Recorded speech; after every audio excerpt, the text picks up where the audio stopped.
நேயர்கள் அனைவருக்கும் என் அன்பான வணக்கங்கள். இசைஞானி இளையராஜா மற்றும் பாடகி எஸ். ஜானகி அம்மா கூட்டணி என்றாலே அது தமிழ் சினிமாவின் பொற்காலம்.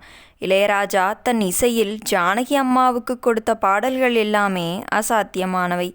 தற்சமயம் ஜானகி அம்மா அவர்களின் மறைவு செய்தியால் ஒட்டுமொத்த இசை உலகமே ஸ்தம்பித்து நிற்கும் இந்த வேளையில் இவர்களது கூட்டணியில் உருவான நெஞ்சத்தை கில்லாதே திரைப்படத்தின் ஒரு புகழ்பெற்ற பாடல் பதிவின் போது ஜானகி அம்மாவின் அசாத்திய திறமையை பார்த்து இளையராஜாவே எப்படி மிரண்டு போனார் என்ற உண்மை வரலாற்றை இன்று நாம் பார்க்க போகிறோம்.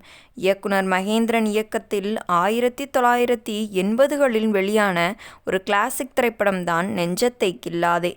இந்த படத்தில் ஹீரோவும் ஹீரோயினியும் அதிகாலையில் பனிப்பொழிவுக்கு நடுவே ஓட்டப்பயிற்சி செய்யும் ஒரு அழகான காட்சி இருக்கும்.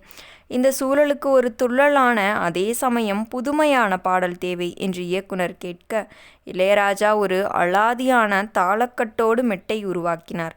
பாடலை எஸ்பிபி மற்றும் ஜானகி அம்மா பாட வேண்டும் என்று முடிவானது. அந்த பாடலின் சிறப்பம்சமே பாடலின் ஆரம்பத்திலும் சரி பாடலின் நடுவிலும் சரி ஓடி வரும்போது ஏற்படும் அந்த மூச்சு வாங்கும் சத்தம் பாடலின் இசையோடு சேர்ந்து ஒலிக்க வேண்டும் என்பதுதான் இளையராஜாவின் திட்டம். பாடல் பதிவிற்காக ஜானகி அம்மா மைக் முன்னாடி வந்து நின்றார். இளையராஜா அவரிடம், ஜானகிம்மா பாடிக்கொண்டே இடையில் மூச்சு வாங்குவது போல் சத்தம் கொடுக்க வேண்டும், அது பாடலின் தாளத்திற்கு சரியாக செட்டாக வேண்டும் என்றார். பாடல் பதிவு தொடங்கியது. அதுதான் பருவமே புதிய பாடல் பாடு என்ற மெகா ஹிட் பாடல். ஜானகி அம்மா பாடத் தொடங்கியதும் அந்த பாடலின் வேகத்திற்கு ஏற்ப மிக கச்சிதமாக தன் மூச்சை கட்டுப்படுத்தி ஒரு பெண் ஓடிவந்து பாடினால் எப்படி இருக்குமோ அதே அசைவுகளை தன் குரலில் கொண்டு வந்தார். குறிப்பாக பாடலின் இடையே அவர் கொடுத்த அந்த ஹப்பா ஹப்பா என்ற மூச்சு ஒலிகள் பாடலின் தாளத்தோடு மிக சரியாக பொருந்தியது.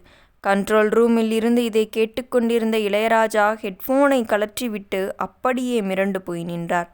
ஜானகிம்மா, இந்த மாதிரி ஒரு அசாத்திய குரல் வித்தையையும் மூச்சு கட்டுப்பாட்டையும் உங்களைத் தவிர வேறு யாராலும் செய்ய முடியாது என்று வியந்து பாராட்டினார்.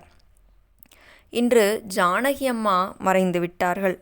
அவர் விட்டு சென்ற இந்த இசை பொக்கிஷங்கள் என்றும் அழியாது. இசை ஞானியையே வியக்க வைத்த ஜானகி அம்மாவின் இந்த திறமை உங்களை ஆச்சரியப்படுத்துகிறதா? மறக்காமல் கீழே கமெண்ட் செய்யுங்கள். இந்த வீடியோ பிடித்திருந்தால் வீடியோவிற்கு ஒரு லைக் கொடுத்துவிட்டு அப்படியே நமது சேனலையும் சப்ஸ்கிரைப் செய்து கொள்ளுங்கள். உங்கள் ஆதரவுதான் எங்களின் பெரிய பலம். மேலும் நாளை இது போன்ற சுவாரஸ்யமான சினிமா ரகசியத்துடன் உங்களை சந்திக்கிறேன். நன்றி, வணக்கம் நேயர்களே.